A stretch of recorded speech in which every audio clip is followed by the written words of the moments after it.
Good morning all. If you're seeing this video, chances are you are someone I went to school with or someone I know from church. So, in a few cases I could be both, but needless to say I've probably known you for quite a while. Now, probably one thing that you really don't know about me is why it is that I didn't go to church too much when I was younger. So, let's take that Wayback Machine back to 1972 when I was a young 7-year-old kid living in Broadview, Illinois. Beautiful place. And I changed the family that day. It was a Sunday, and that's the only thing I know about the particulars of that day. But we were in the kitchen, and just like any other kid, I was complaining about having to go to church. And I'm sure it was the same lame excuses that kids, and actually many of us, still use to this day about not going to church. But after a while, Dad just said, okay, you make the decision whether we go or not. And I said, stay home. And we did for years. The fact that this innocuous little story still rocks me to this day should show the gravity of the story itself. Now, don't say anything about my parents, anything about me whatsoever. And the parameters of that day, I have no clue what was going on. I was 7. And I think we can all look back to the early 70s and realize those were not the best times for our culture or our choices. But that can be said about today as well.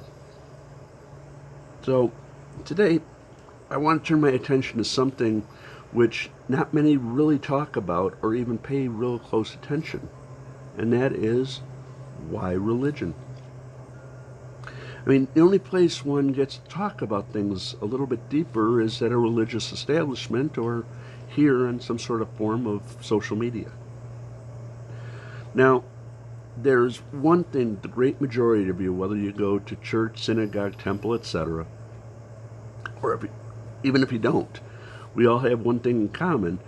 Most of us know virtually nothing about religion or philosophy in general. Many of you will take it as a given that Sunday is church day or Saturday is Sabbath, Friday for Islam.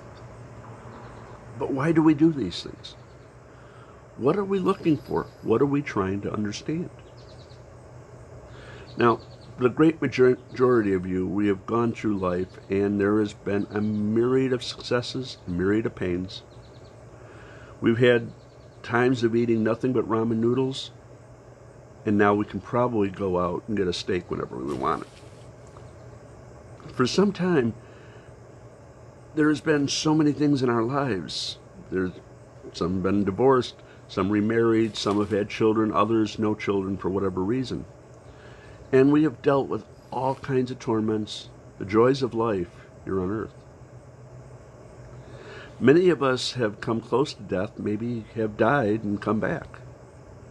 If you're still dead and watching this, by all means, please leave a comment below. I'd love to hear from that. But most of us have grown in not really knowing anything whatsoever about religion, philosophy, or its purpose. And even if we did, we were never shown how to apply it to our lives. Slowly we drifted from whatever faith community we belonged to. I grew up in Hoffman Estates in the 70s and 80s. So at that time, most of us were either Catholic or Lutheran. Now I know there are a number of Jewish and a number of Sikh, Buddhist, etc., but it was a fairly homogeneous area. I think that pretty much that could be said for most of the Chicago suburbs. I speak really only to my own culture, but I think it's safe to say that we really got shafted when it comes to learning about religion or philosophy. Our parents did the best they could, of course, but life was changing rapidly and they were not prepared to answer the questions that we had. We might assume they were taught better about these things, but I'm pretty sure not as well as we might imagine, or even have been led to believe. But our parents learned life and were able to make some connections, but as I look back at my life, we have to question who in their 20s are ever good at answering life's big questions. Now that we're in our grandparents' age, we might have a shot, but we were never taught much of this to begin with. Now, most of us went to public school. My family certainly could not afford a private school, and the education we were getting was as good as, at the time, perhaps better. But none of the classes ever really pointed to philosophy or religion. The funny thing is, most of the teachers had gone to private schools in the city and interspersed religious ideas into their teaching. People were free enough back in those days to be able to do that without being eviscerated. Now, basically most everyone was taught everything. But we learned nothing about that except for the hour or so that we, once a week, that we went going to church. If we went. And we can all agree none of those homilies or sermons did much for a teenager. Let's face it. I know what I was thinking about as a teenager, and it wasn't Jesus unless I needed help in a test. So this video series, I hope to help out a little bit on those matters. I mean, life is huge. There are close to 7 billion people on this planet, and we're all in the same boat. We were born.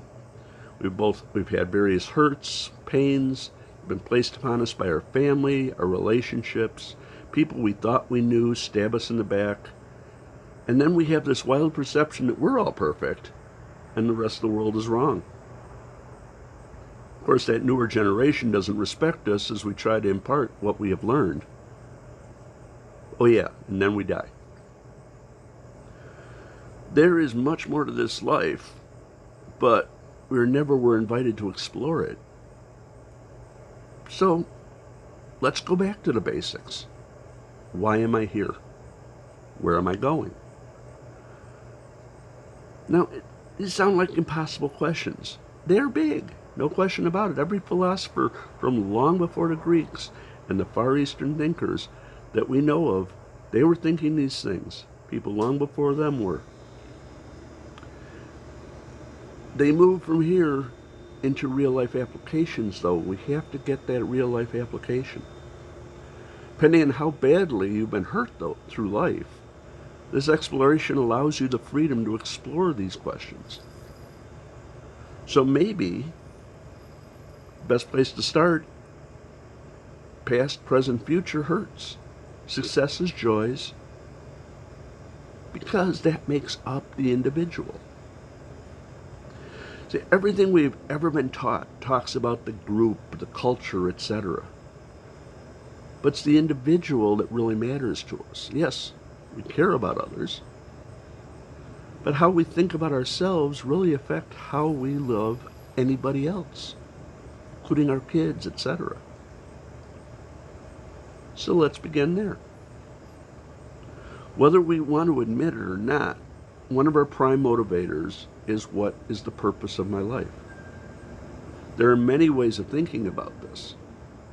We can go down to just animalistic endeavors. Our purpose is to make the next generation and bring them to maturity. That's a valid purpose, and if we didn't have the ability to move to a higher ground at all, okay. I mean, dogs, cats, horses, elephants have been doing this for years. They've had life that they have a soul, life force, whatever you want to call it, but while they can do many things, I'm not sure that I can give them credit for an intellect like we have. See, they run on instinct, but they're not going to ponder any mysteries. They want to run, play, and procreate. At this level, we're not much different. I like procreation. I think we can all agree that our minds are superior to that of an animal. It works completely differently. This is why we have so many worldviews and cultures. Our minds can adapt and flourish, and our mindsets can change. A dog, no matter where it's put in the earth, whether it's just going to run and play, sleep and procreate, whether it be in Antarctica or the Sahara Desert. This is what makes us different. We want to know more. We would not have easy access to all this information if we did not have the desire for knowledge. The desire for knowledge has that purpose, and knowledge can lead us in that direction. And the ultimate end is simply truth. The reason that so many people think that there is no ultimate truth is they know nothing about philosophy or deeper religion. Of course, there is a truth. What we cannot really be sure of the various truths, and there really are quite a few of them, which one is right? That's our biggest issue there. There's no provable truth to be found simply because it's obvious. There's more than just here in this area of the land. There's much more than North America. There's much more than just the Earth, the Milky Way, the galaxy, the universe, the multiverse, whatever it is. Now, this had led many to believe that there is a myriad of truths. This concept is insane. There is a truth. Science has found some truths, such as 2 and 2 is 4, or gravity on Earth is, 9.80 meters per second squared. Mars, it's 3.72. So there is this scientific truth. So therefore, there must be a metaphysical truth as well. We can call it metaphysical truth, religion, creed, doctrine, belief. And let's not be thrown by the word belief here. It's not a general term, but a specific term related to the specific beliefs of a certain view. We can look at the world and see that the grass is green, so therefore Ireland is the best place. No one ever looks to Greenland for this, though. Yeah. But maybe here is a good place to take a brief look at ourselves. This is a tough one because we have to ask, what is our name? And how does it affect how we go through life? You think this doesn't affect us? I can read off a list of names and you will have a picture in your mind of quite a few different things. Think about Charles, Eugene, Charlie, Zeus. Now, each of us hearing these names have a specific image that comes up. And we all, in effect, prejudge what things each of these things can do and what things they're poor at. Now, when we stop to get to know that person, we then change our minds, of course. But right out of the box, Zeus sounds a whole lot more powerful than Eugene. So maybe here we can think about, well, what about our names? Follow that through. What does my name mean? What is it that I do? What is it that people ask of me? Nothing too amazing here, trust me. We tend to think about these things already. But it really is an exercise to help our minds open up to thinking about questions and all sorts of answers. We all have our strengths and our weaknesses, no question about that. The good news is the strengths far outclass our weaknesses. That allows us to go further than just look at the sky and sort of say, meh. But opening up our thoughts to the mind brings us to something that we are all seeking, that truth that is to be found.